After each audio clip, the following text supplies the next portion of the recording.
pregunta que todos nos podríamos hacer. ¿Qué podemos hacer para crear juntos un futuro mejor? Hablamos de crear, hablamos de juntos, hablamos de futuro y hablamos de mejor. Y la propuesta que hemos estado escuchando hoy es una propuesta que nos invita a considerar el inventar y el reinventarnos. Lo que pasa es que frente a esto nos podemos encontrar con unos obstáculos. Hemos escuchado personas extraordinarias, emprendedores magníficos, y puede haber en nuestro interior una duda que es una duda razonable, sí, pero tal vez yo no tenga eso, tal vez yo no nací con eso. Y yo puedo relacionarme muy bien con ese tema por una razón muy sencilla, porque yo de pequeñito pensé que era muy tonto. Y cuando digo muy tonto, digo muy tonto. ¿Y en qué se basaba? ¿Qué evidencias tenía yo para albergar esta creencia honda y profunda? Pues yo creo que fundamentalmente que me comparaba con mi hermano mayor, que es muy inteligente y era muy inteligente. Os daré algunos ejemplos para que entendáis por qué llegué a esta conclusión. Mi hermano mayor se llevaba todos los meses en el colegio el Águila de Plata. Se la ponían con un imperdible en la chaqueta y la paseaba orgulloso. Y yo era el peor de mi clase. Y miraba aquella águila diciendo que se le caiga una plumita para mí. Pero no se caía nada. Un buen día mi padre, que era un hombre excepcional, decidió que nos iba a cambiar de colegio. Y bueno, yo estaba contento porque sufría mucho en el otro colegio, al fin y al cabo estaba en el último eslabón. Lo que pasa es que en el nuevo colegio exigían algo, y eso no me gustaba lo que exigían. Pedían un test de inteligencia, y esto yo lo veía con mucha preocupación, porque digo, yo no lo paso. Y es tremendo que te pongan un sello en la cabeza en el que ponga no da. Que fui con mi hermano José María y con mi padre a hacer el test de inteligencia, que se llama test de coeficiente intelectual, aunque lo correcto es decir de cociente intelectual. Fui allí y estaba tan nervioso que mi padre entendió perfectamente que no iba a dar la talla en el examen. Y entonces, como me quería ayudar, le preguntó a Albedel, el que nos tenía que distribuir en las distintas salas según la edad. Le dijo, oiga, verá, mi hijo Mario viene aquí muy nervioso con esto del test de inteligencia. ¿Verdad que esto no es tan difícil? Chaval, esto es fácil, hombre. Lo pasa todo el mundo. Son preguntas facilitas. Por ejemplo, te pueden preguntar, ¿qué harías para comerte una naranja? Y yo dije, morderla. Y mi hermano contestó, pelarla. Y a mí me miró como diciendo, pobrecito. Cuando terminé el test y nos encontramos con el Bedel no me miraba. Solo preguntaba por mi hermano, ¿qué tal le ha ido? ¿Qué tal ha ido? Conmigo no se atrevía. Claro, esto hizo que yo buscara mi forma de superación y entonces me convertí, pasó el tiempo, fui alumno de Howard Gardner, la persona probablemente que más ha estudiado la inteligencia humana, y entendí dos cosas. Primero, que ese test, que tampoco me fue muy mal, pero que ese test refleja bien poquito. Una alegría para los que no lo pasasteis muy bien en el pasado. Vamos, un poquito es casi nada. Número dos, la inteligencia es expandible. Hoy sabemos a ciencia cierta que la neuroplasticidad, la generación de nuevas conexiones, la generación de nuevas neuronas es una realidad clara. Es decir, que la reinvención no es un concepto metafórico, es un concepto físico y real. Ahora bien, ¿qué nos puede ayudar a nosotros para abrirnos a esta posibilidad de que podemos inventar y podemos reinventarnos? Que tenemos derecho y tenemos la posibilidad de hacer esos sueños de los que hablaba tan maravillosamente Katy una realidad. Pues si entendiéramos un poquito mejor la esencia del proceso creativo. Si entendiéramos un poquito mejor esta capacidad inventiva del ser humano para encontrar nuevas soluciones, buscar alternativas, desarrollar nuevos procesos y productos, si pudiéramos resolver este enigma, tal vez entenderíamos que la capacidad de inventar y de reinventarnos está más cerca de lo que pensamos. Pero si tenemos creencias limitantes y no exploramos, ¿cómo vamos a comprenderlo? Por eso me hace mucha ilusión con vosotros compartir hoy lo que se sabe sobre este enigma de la invención. Y para que sea más claro, voy a utilizar un ejemplo real que ocurrió a finales del siglo XIX, porque nos va a servir como columna vertebral para comprender con mucho detalle y mucha profundidad el proceso de la invención. En aquella época había una sustancia que se utilizaba mucho, que se llamaba el benceno, a todos nos sonará, pero nadie ha conseguido descifrar la estructura molecular del benceno. Muchos químicos andaban con intentando saber cuál era esta estructura, pero nada les daba una pista. Las estructuras químicas del pasado no servían para entender las características de esta sustancia llamada el benceno. Un químico alemán llamado Kekulé se había pasado mucho tiempo buceando, analizando, reflexionando sobre la naturaleza, sobre la estructura química del benceno. Y afortunadamente describió lo que le sucedió cuando esa estructura se le apareció ante los ojos. Se le reveló. Estaba una fría noche de invierno, sentado en mi sillón de piel roja, frente a mi chimenea, reflexionando una vez más sobre esa extraña estructura molecular del benceno, cuando empecé a quedarme adormilado y observaba las chispas del fuego de la chimenea.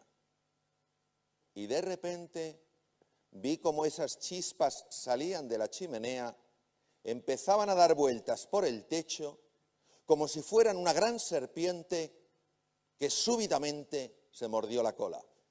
En ese momento abrí los ojos y supe con certeza absoluta que la naturaleza química, la estructura molecular del benceno era un anillo hexagonal. Frente a esto podemos dar dos lecturas. La primera es la básica. Había bebido mucho o fumado algo raro. Lógica. Pero estamos en el ser creativo y en el ser creativo damos otras lecturas. ¿Qué le pudo ocurrir a Kekulé? En base a lo que la neurociencia nos dice hoy. Es que es de tal claridad que el enigma se va a desplegar ante nuestros ojos de una manera sorprendente. Primero, Kekulé era un hombre que llevaba tiempo reflexionando con hondura, profundidad, determinación y persistencia sobre esa estructura molecular que se le escapaba. No se puede entender la invención sin comprender que es también un estado de ánimo. Y con un estado de ánimo bajo, deprimido, no se puede inventar. ¿Por qué? Imaginaros que tenemos esta goma. Esta primera fase, que no es glamurosa, que nadie presume de ella, que es dura, implica el momento en el que la persona está poniendo en marcha una parte de su cerebro que se llama área prefrontal, específicamente la llamada memoria funcional. ¿Qué hace la memoria funcional? Metáfora de un bosque llena de árboles distintos. La memoria funcional del área prefrontal del cerebro, justo detrás de la frente, lo que hace es analizar con absoluta precisión un cierto número de árboles y ver la conexión más inmediata que hay en esos árboles. Y esta parte dura implica pasión, implica entusiasmo. Entusiasmo viene del griego inmerso en lo divino. Porque solo si estás apasionado, solo si estás entusiasmado, puedes aguantar los obstáculos que te vas a encontrar en el camino. Esa persistencia, esa determinación, esa resolución no pueden salir si no estás comprometido a hacer realidad tu sueño. Pero esta es una parte muy importante de la que ya hablaba en otro sentido el gran literato Hermann Hesse. La única manera de lograr lo que de verdad es posible es tratar de hacer una y otra vez lo imposible. Por tanto, todo aquello que sea una mentalidad positiva, una mentalidad ilusionada, apasionada por hacer realidad un sueño, está colaborando para que tenga lugar la primera fase, en la que la memoria funcional está analizando, en la metáfora del bosque, las distintas partes de ese problema con el que nos hemos enfrentado, que parece un muro insalvable y cuya solución parece inaccesible. Está trabajando el cerebro, pero aquí es el corazón el protagonista, con su pasión y su ilusión. Sin embargo, observemos la segunda fase en el proceso de descubrimiento de Kekulé. Kekulé entró en un proceso de trance, que es lo que pasa ya que el fuego tiene capacidades hipnóticas. En un proceso de trance se produce algo singular.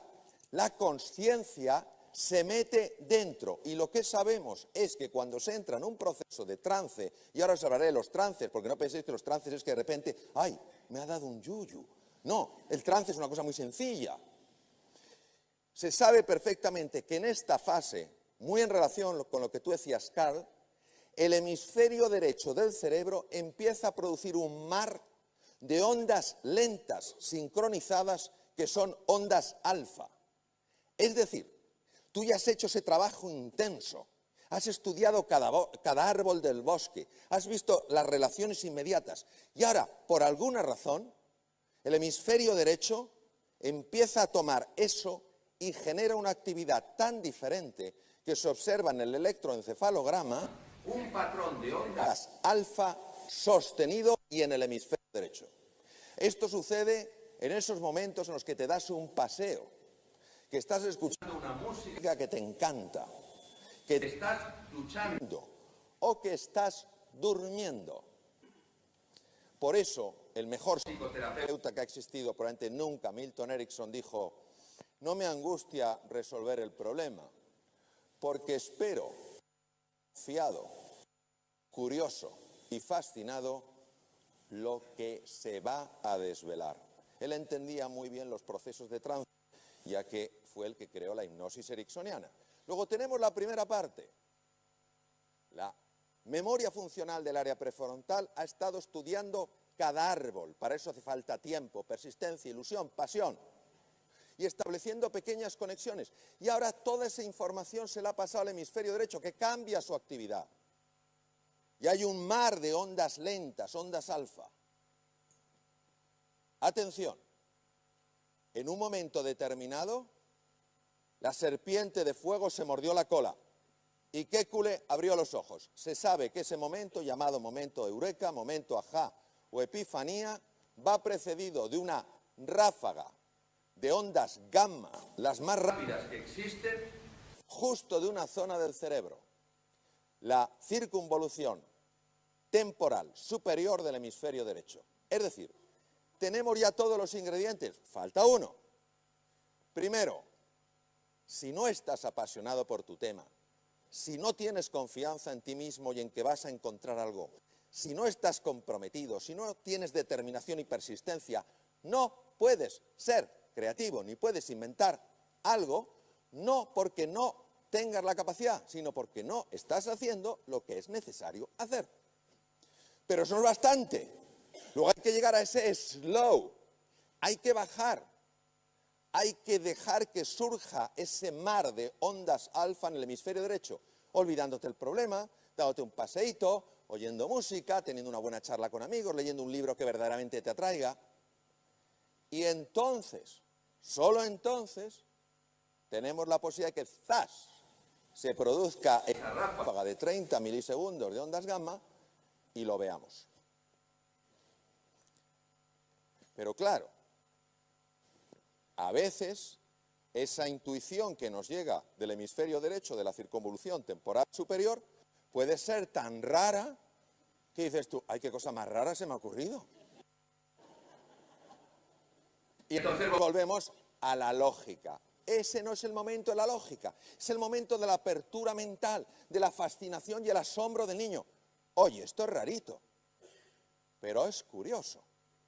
Esto pasa un poco a veces en las parejas, quienes tengáis pareja, vas con tu mujer o vas con tu novia, vas por la calle, te encuentras con un amigo, bueno, trabajas en la misma empresa, pero no en el mismo departamento. Hombre, ¿cómo estás, Mario? ¡Qué ilusión! Oye, te voy a presentar a mi mujer, la presentas, se va y te dice tu mujer, no me gusta nada. Y tú te quedas y dices, ¿en qué te fundamentas? Y dice ya, en nada, es como una intuición.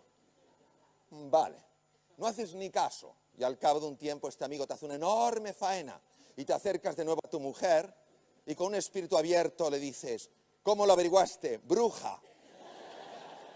Pues es eso. Son intuiciones que llegan del hemisferio derecho a la circunvolución temporal superior, pero nuestra mente racional tiende a descartarlas porque son un poco raras. Entonces, la cuestión es muy sencilla. ¿Por qué conformaros? ¿Por qué conformarnos? Con ser buenos, sí podemos ser excepcionales. Y estando en esta tierra, yo no me puedo ir sin hablar de uno de los grandes que ha habido en esta tierra. Por esta tierra ha habido grandes, los hay y los habrá. Don Santiago Ramón y Cajal. Nació el 1 de mayo de 1852. Murió el 17 de febrero de 1934. Nació en Petilla de Aragón, provincia de Navarra. Ganó la cátedra de Valencia y por sus estudios y por su ayuda para vencer el cólera en Valencia le dieron su primer microscopio Zeiss binocular. Ganó la cátedra de Barcelona, segunda cátedra, y finalmente la cátedra de Madrid. Pero don Santiago está harto de no poder publicar en los journals importantes que eran todos alemanes. Él leía alemán y hablaba un poquito francés.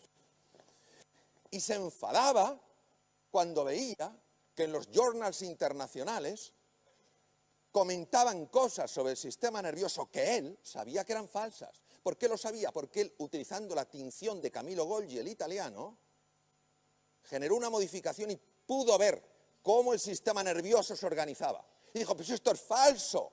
Y lo están publicando. Pero es que además se enfadaba porque veía que se atribuían grandes descubrimientos que en este caso eran ciertos, pero lo había hecho antes. Entonces dijo, yo tengo que ir a Alemania. Y se fue a la Facultad de Medicina. Atención, era catedrático, ¿eh? Dijo, me tengo que ir a Alemania porque, claro, es que están publicando cosas que yo ya publiqué hace tiempo y están publicando cosas que son falsas. Y es importante que la gente lo sepa. Pero Cajal, ¿qué va a hacer usted fuera? Que usted es español. No le dieron la ayuda económica para viajar en tren a Berlín. Fue a doña Silveria, Cajal tenía poco dinero, tenía 7 hijos, le dijo, Silveria, tenemos que tirar de los ahorros. Se fue en billete de tercera, yo no he conocido viajar en tercera. He conocido la normal, la primera, la turista, pero tercera, eso hubiese sido tremendo. Bien, llega a Berlín, el Congreso, 1889, Congreso Internacional de Anatomía Patológica en Alemania. Cada patólogo, una mesa y un microscopio. Cajal con su microscopio. Y nadie iba. ¿Dónde estaba la gente? Alrededor de los grandes, sobre todo de Koliker, el gran anatomista, el gran histólogo alemán. Y Cajal dijo, yo no he venido aquí a perder el tiempo. Son los ahorros de mi familia. Y con 2 napias se fue donde estaba Koliker, se abrió paso en la multitud, hablando un pésimo francés, le agarró de la levita y dijo, venga conmigo. Yo me imagino a Koliker siguiendo a este loco, dice, a ver a dónde me lleva. Y todo el mundo detrás de Colliquer, claro. Cajal, en un pobre francés, le dijo a Colliquer, mire por el microscopio. Colliquer miró, levantó los ojos y dijo, ¿quién es usted? Santiago Ramón y Cajal, de España. Colliquer se levantó y delante de todo el mundo dijo, señoras y señores, yo soy Colliquer y quiero que sepan que yo he descubierto a Cajal y me encargaré de que lo descubra el mundo entero. En 1900 Santiago Ramón y Cajal ganó el premio Moscú, que se le dio en París, un premio importantísimo, pero en 1905 consiguió la medalla von Helmholtz, la más importante en el mundo en la investigación patológica. No solo es que es una distinción increíble, es que pesa 530 gramos, es oro macizo. Y en 1906 ganó el premio Nobel de Medicina. Y Cajal nos dejó el siguiente legado. Todo ser humano puede ser, si se lo propone, escultor de su propio cerebro. Por eso, al final, y con esto me despido, ¿por qué conformarse con ser buenos cuando podéis ser excepcionales? Gracias.